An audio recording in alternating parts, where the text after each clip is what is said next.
Hai, Assalamualaikum warahmatullahi wabarakatuh. Saya Muhammad Gaddafi Jamal bin Jamaluddin, Presiden Majlis Belia Malaysia. Marilah kita sama-sama saksikan program Bual Bicara Youth Leaders di dalam MBM TV. Ruang yang mengumpulkan pemimpin-pemimpin anak muda yang mempunyai latar belakang politik yang berbeza, agama yang berbeza, bangsa yang berbeza dalam membincangkan isu-isu semasa yang sangat signifikan. Marilah kita ikuti perbincangan-perbincangan ini dan bolehlah kita sama-sama tinggalkan pesanan ataupun pandangan kita di dalam ruang komen di bawah untuk sama-sama kita bersama dalam perbincangan kali ini. Jumpa di MBM TV, Menggerak Belia.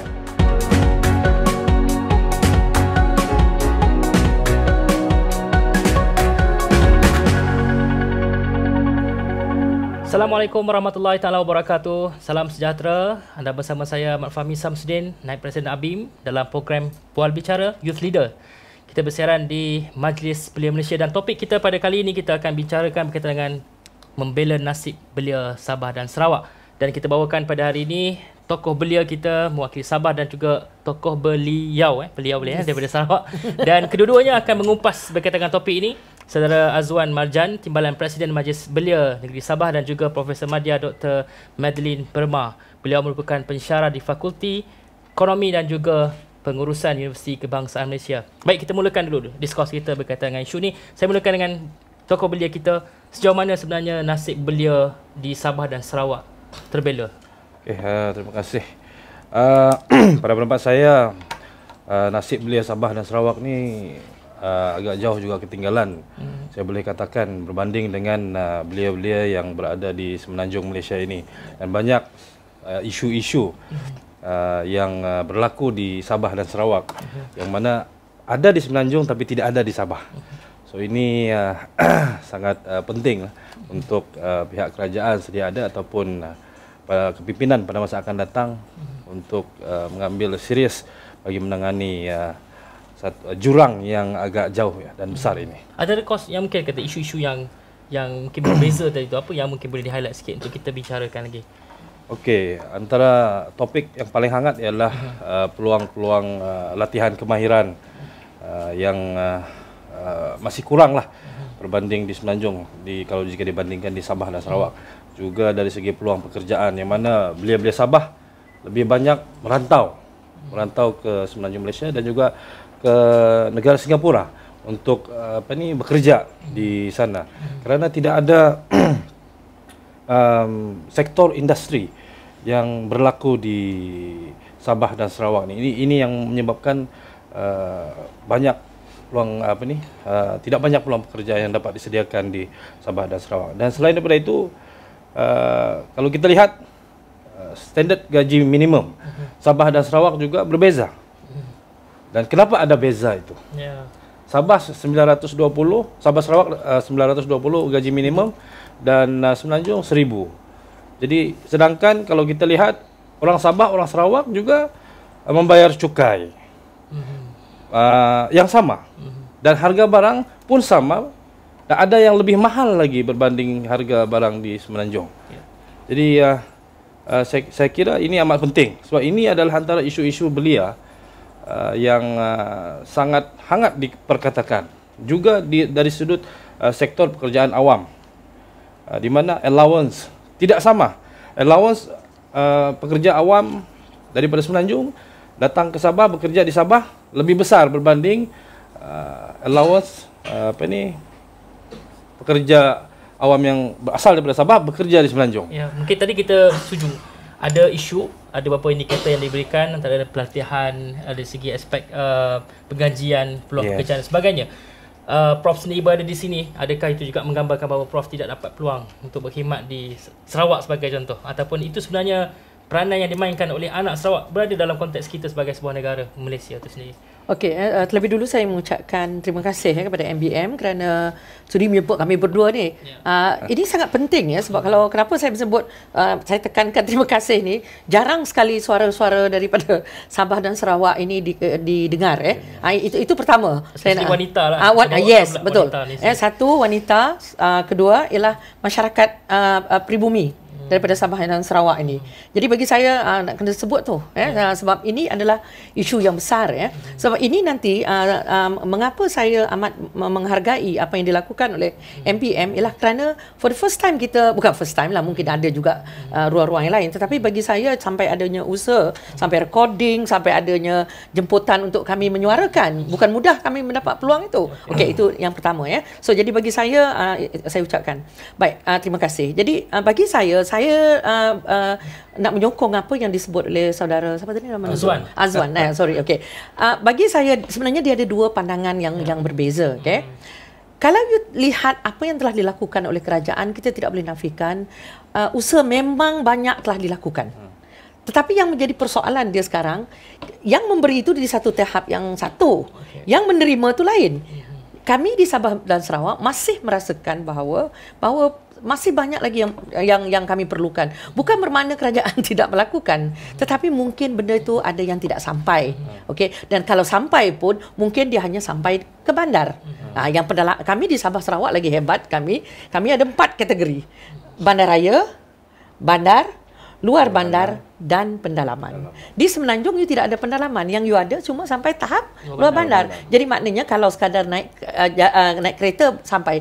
Yang kami kalau naik boat tu mainan pergi ke klinik 4 jam. 5 jam is mainan. Okey. So balik kepada cerita tu tadi, maknanya kerajaan memang dah melakukan apa yang patut dilakukan. Cuma ada setengah tu tidak sampai. Okey. Dan yang tak sampai tu yang menjadi isu kita tapi kalau you pergi Bandaraya Kuching, mungkin Bandaraya Kota Kinabalu, benda ni tidak menjadi masalah. Okey. Saya nak sentuh 3 perkara. Satu, dari segi ekonomi, saya nak menyokong apa yang disebut Apa yang kita lihat di Semenanjung ini, kami setiap kali kami melihat peluang-peluang yang ada di sini, saya kata, I wish kami di Sabah Sarawak ada peluang itu, peluang latihan. Dekat sini sampai orang kata dah tak larat. Di sana you just tawarkan je benda semua berebut. Jadi bermaknanya ada keinginan tu tinggi di kalangan belia di Sabah dan Sarawak untuk mengikuti program-program yang sedia ada ni. Okey. Itu dari segi peluang, okey. Dari segi peluang pekerjaan tadi ada disebut juga. Kenapa ramai sangat? Kajian saya di Johor, saya buat kajian lebih kurang 30,000 orang Dayak Sarawak berada di Johor. Di Johor, di JB, di Masai, sampai dia boleh buat negeri Sarawak sendiri dekat situ. And majoriti mereka kerja di Singapura.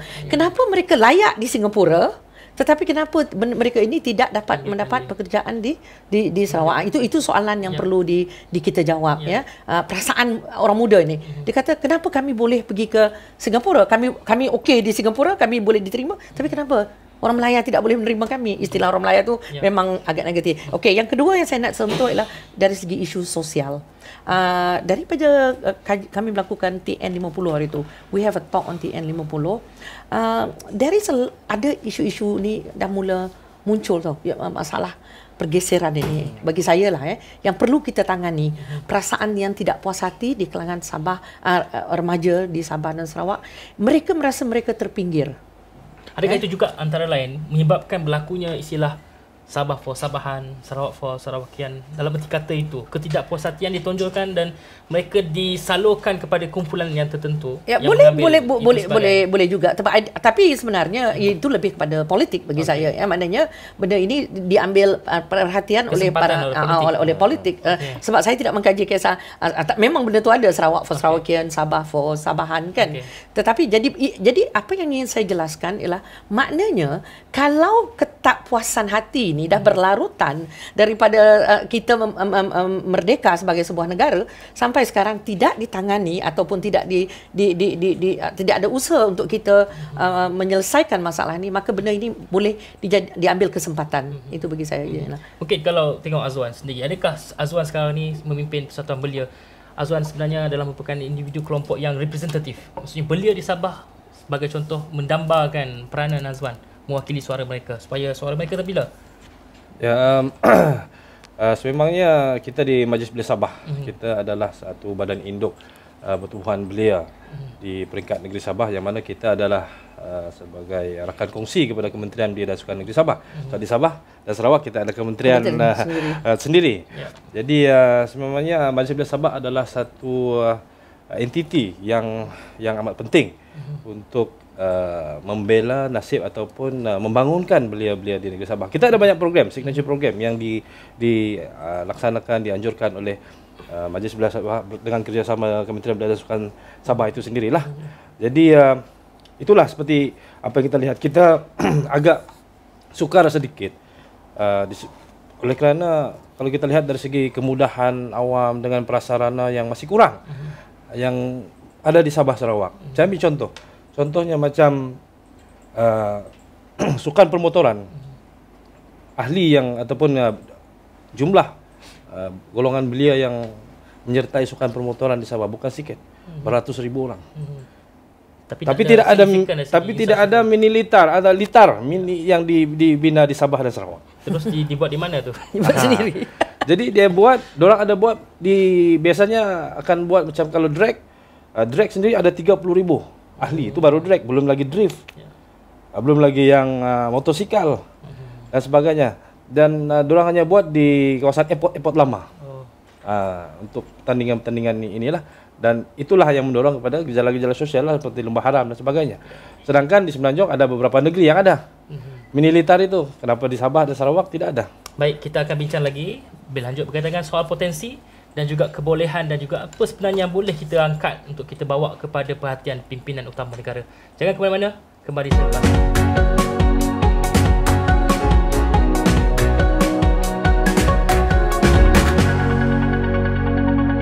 Kembali kita bicara berkaitan dengan soal bagaimana kita membela nasib belia Sabah dan juga Sarawak. Saya bicarakan dulu bagaimana kita melihat kepada aspek kepimpinan negara.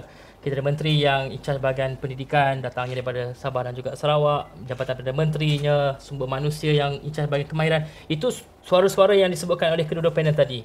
Ada kekurangan di situ dalam soal-soal yang saya sebutkan tadi. Jadi sejauh mana sebenarnya kepimpinan kita tu yang mewakili negeri kita juga berperanan di peringkat federal untuk bantu negeri kita tu. Okey, kalau saya lihat kalau kita lihat dari segi di parlimen itu sendiri ataupun wakil-wakil kita memang kalau kita lihat kabinet saja dan major kalau kita tengok kementerian dulu luar bandar pembangunan wilayah dan KKLW memang dulu daripada Sabah sekarang mungkin lain tapi di timbalan dia ialah masa lagi orang Sarawak. Memang kita lihat di bawah Datuk Seri Najib memang ada usaha memang ke arah sebenarnya dia dah lebih 50 kali datang ke Sarawak. Jadi kami saya lah sebagai rakyat Sarawak tu saya amat menghargai. Tapi bagi saya jangan cukup just datang aja. Ramai naik kapal terbang datang aja, tapi kita nak datang dan membawa pembangunan. Bagi saya pembangunan yang asas sekali ialah infrastruktur. Infrastruktur apa? At least yang asas tu jalan raya. Okeylah Pen Borneo semua orang bercerita tentang Pen Borneo. Okey saya amat setuju Pen Borneo tu diwujudkan. Tapi bagi saya di Sabah khususnya di Sarawak kami banyak sungai. Isunya bukan jalan raya tu satu je. Okey, tetapi yang connecting tu yang rumah panjangnya dekat sini, jalan Pen Borneo-nya dekat sini. Jadi saya mengharapkan menjelang tahun 2050 tu connectivity tu ada. Okey, connectivity dari segi fizikal jalan raya. Kedua yang lebih penting sekarang saya kawan kita pun bersetuju ialah dari segi ni internet dan sebagainya.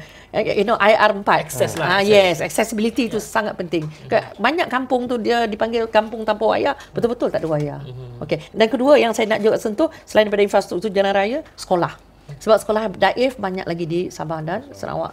Saya tidak menyalahkan sesiapa sebab disebabkan oleh geografi itu, kalau kita lihat memang jaraknya jauh. So maknanya pertingkatkan sekolah yang daif ini, beri peruntukan yang lebih. Yang lebih juga dipentingkan ialah sebenarnya ni latihan tadi, kemahiran khususnya untuk mereka menghadapi IR4 ini. Okey. So bagi saya itu penting lah. So, walaupun dah ada kementerian atau menteri yang jaga tu, sekarang tak rasa impak tu.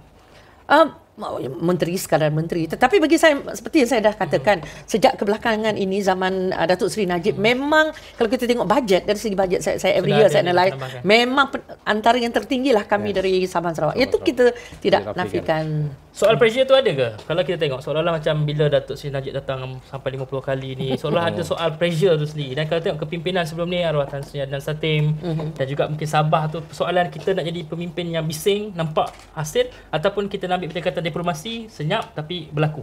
Mungkin apa yang mungkin Azwan boleh komen? Pada pandangan saya dia kena ada kedua-dua itulah. Kita kena bising tapi pada masa yang sama pemimpin kita kena dia senyap diplomasi untuk berunding dan berbincang secara baik. Sebab ini kita ini satu Malaysia. Jadi apa yang saya nampak kepimpinan Yang Amat Perdana Menteri kita pada hari ini memang banyak perubahan jika dibandingkan dengan kepimpinan yang sebelum ini. Di mana kalau tadi Prof cakap Datuk Seri Najib datang pergi Sarawak sudah lebih 50 kali. Di Sabah sudah lebih juga 50 kali. Jadi tidak pernah berlaku sebelum ini Perdana Menteri datang lebih 50 kali ke Sabah dan Sarawak. Jadi di dalam kepimpinan Yang Amat Berhormat Perdana Menteri juga tidak pernah berlaku juga banyak menteri dan timbalan menteri yang datang ataupun asal daripada Sabah dan Sarawak. Dan contohnya seperti dulu Datuk Seri Shafie Apdal diberikan mandat untuk menjaga KKLW luar bandar, dan banyak perubahan. Ada nampak perubahan walaupun seperti yang Prof cakap tadi, di Sabah Sarawak faktor geografi yang begitu besar, luas, dan betul lah infrastruktur memang masih sangat diperlukan di Sabah dan Sarawak, walaupun sekarang ni hangat dengan projek Pen Borneo. Tapi Pen Borneo itu cuma lebuh raya Pen Borneo itu cuma satu jalan saja. Di sana banyak jalan masuk kampung lagi apa dan sebagainya, yang berbukit bukau, yang jalan masih lagi gravel, dan kadang-kadang ada jalan yang tak boleh dilalui oleh kenderaan pun ada. Azwar dah boleh cover suatu Sabah ke ataupun belum lagi? Dalam keadaan dah memimpin belia ni pun masih belum akses lagi tu? Masih belum akses lagi, apatah lagi kemudahan internet. Sedangkan jalan pun memang masih banyak lagi yang memerlukan lah. Tidak macam di Semenanjung. Di Semenanjung boleh sampai semua. Di Sabah ada yang kita tak boleh sampai. Prof, tadi saya tertarik dengan soal pendefinisian kategori tadi tu. Yang 4 tu. Yang 4 tadi tu. Jadi, bagaimana kita nak pastikan bahawa nasib belia tu betul-betul mengikut kepada kehendak 4 indikator tu yang berbeza mungkin? Okey, sebelum saya jawab yang tu, saya ingin jelaskan selama ini, sebelum inilah ya, saya antara orang yang paling banyak memberi kritikan. Bagi saya kritikan membina kepada dasar kerajaan. Sebelum ini apa yang berlaku ialah dasar pemerintah ialah apa kita panggil macam watering can. Dia macam Panadol. Sakit yang sakitnya di Sabah lain, Sarawak lain, tapi ubatnya sama. Apa yang digunakan Panadol di Semenanjung, gunalah di Sabah dengan di Sarawak. Dan kami saya antara kata orang banyak menulis tentang ini, dan saya rasa sejak kebelakangan ini benda ini sudah diambil perhatian. Cuma masih sebab kami ni dah terlalu lama ketinggalan. Jadi kita memerlukan loncatan yang lebih tinggi daripada apa yang kadang-kadang orang di Semenanjung juga ada yang berkata apa lagi Sabah dan Sarawak mau. Bagi saya persoalan begitu tidak perlu diungkapkan. Yang kita perlukan ialah kerjasama. Bagaimana kita nak membantu belia, khususnya belia kita. 2050 these people are going to become leaders. Kita tak nak lagi jurang yang begitu luas. Apatah lagi dengan digital economy. Digital economy ini nanti yang menyeksanya ialah bila kalau jurang dia tu, kalau bezanya terluas, dia lagi semakin luas. Inequality akan makin. Yes, itu yang bagi saya infrastruktur at least dari segi ICT tu perlu diselesaikan secepat mungkin. Tapi pada masa sama sekarang kita bahawa Sabah Sarawak ada perkara tertentu, perkara 18 dan juga perkara 20. Dan kita sebagai Malaysia juga ada suara mengatakan bahawa tak payahlah perkara 18 20 dan kita samakan saja. Pemimpin belia, ada satu yang saya quote dalam Facebook yang mengatakan bahawa ada masalah bila mana ada kes pelajar Semenanjung yang ada masalah di immigration. Bagi contoh, kenapa perlu ada undang-undang ataupun kita kata rintangan seperti itu? Kenapa tidak dihapuskan saja? Mungkin ada komen, Saudara Azwar.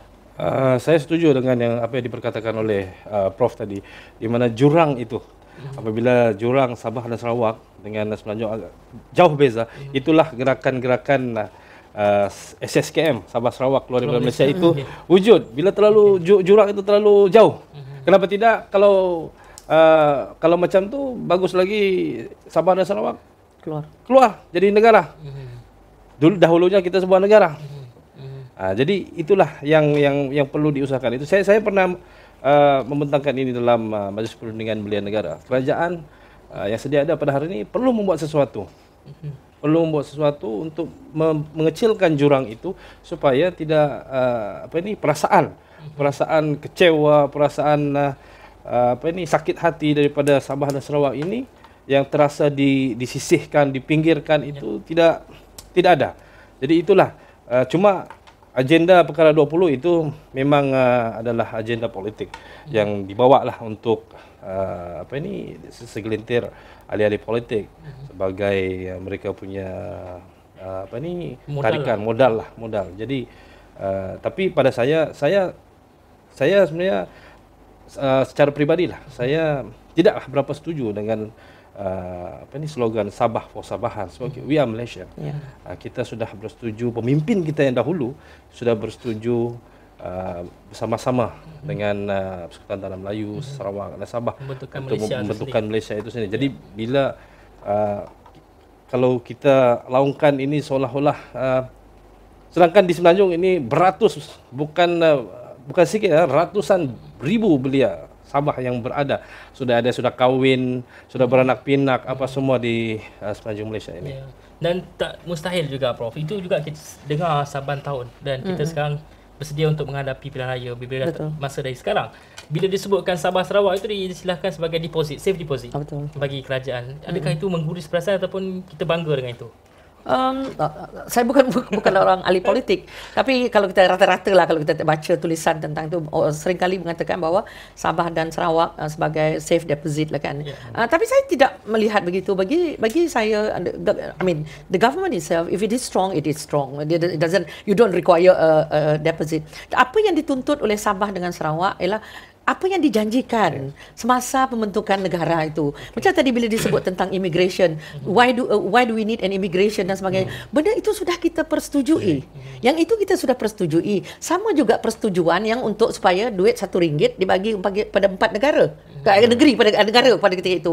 Masa pembentukan Malaysia, Semenanjung, Sabah, Sarawak dan Singapura. Singapura pergi. Jadi duit RM1, saya gunakan andaian yang mudah. RM1 patutnya bagi 3. Apa yang berlaku sekarang? Duit RM1 bagi 14. Jadi isu ini bagi orang kampung, bagi belia di luar bandar, betul juga. Dia kata dulu kita janji, masa kita menandatangani janjinya RM1 ni kita bagi jadi 30 sen dengan you, 30 sen you, 30 sen. Tapi bila kami dah bersama-sama, kita sama-sama di sini, dan yang menjadi sakit dia pula Sabah dan Sarawak yang argue ni ialah Sabah Sarawak yang sering mengatakan Sarawak for Sarawak nanti, ialah dia kata sumber bumi kami yang paling banyak menyumbang. Jadi benda begini bagi saya yang penting bagi belia ialah pendidikan tu sangat penting. Sensitize all our youth dan jangan menggunakan istilah-istilah yang pelik-pelik ni yang mengatakan bila orang you all datang di seberang sana mengatakan kami orang Malaysia nak pergi melawat Sarawak dan Sabah. Benda tu kerdil bunyinya kecil tapi sangat mengguris perasaan kami. Itu satu. Yang kedua, zaman saya dah tua lah kan. Dia tanya saya, duduk kat mana? Rumah masih lagi ke duduk atas pokok? Di situ melambangkan mungkin benda itu adalah joke ataupun gurauan. Tapi gurauan yang tidak membawa kami ketawa. Gurauan yang senyum pun tidak. Sebab bagi kami itu bukan cara gurauan. Banyak gurauan lain lagi. Itu kena dengar semua yang dengar ni bukan gurauan tu Saya pun serius lah. Jangan. Nazwa, kalau kita itu juga sebagai perkara yang penting lah. Sejauh mana sebenarnya kita nak integrate supaya kita bawa agenda bangsa Malaysia ni rather than kita bawa agenda kenegerian. Betul. Pada pendapat saya, perjanjian Malaysia 1963 MX63 itu perlu di-review semula. Sepatutnya dia perlu direview selepas 10 tahun selepas pembentukan Malaysia itulah.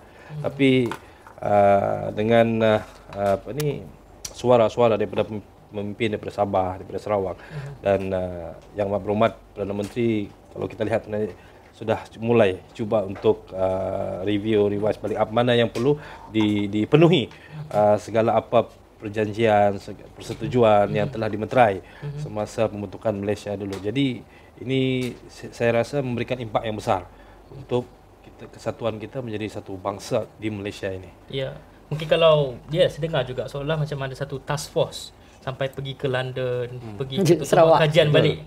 Adakah itu ada satu move? Macam mana Prof? Bagi saya itu yang dilakukan oleh kerajaan negeri Sarawak. Tapi bagi saya biarlah mereka nak melakukan. Itu maksudnya tadi kalau Azan sebut seolah-olah kita perlu berikan revision tadi. Revision dalam dikata kepada rakyat Sabah dan Sarawak. Pada masa sama bagaimana kita nak memberi kefahaman kepada orang yang berada di Semenanjung ini supaya memahami apa sebenarnya yang diertikan oleh Sabah dan Sarawak. Saya suka dengan tu. Pertama sekali bagi saya tulis ini visibility. Visibility itu maksud macam mana? Macam majlis belia ni okeylah, at least kita ada wakil Sabah Sarawak. Kalau orang sebut aja Sabah Sarawak, apa orang terbayang? Kami ngajat kami menari. Dalam video, dalam TV, dalam media massa, itu yang kami digambarkan. Tapi dalam isu-isu lain, menjadi wakil kepada mana, mewakili entah mana saya pun tak tahulah. Jarang sekali tengok Sabah, Sarawak, orang asli. Mungkin kami tidak layak, tetapi kelayakan itu kan benda tu you need a political will also untuk letakkan dia. Macam contoh dia, bagilah dia wakil ke United Nations untuk pergi persidangan.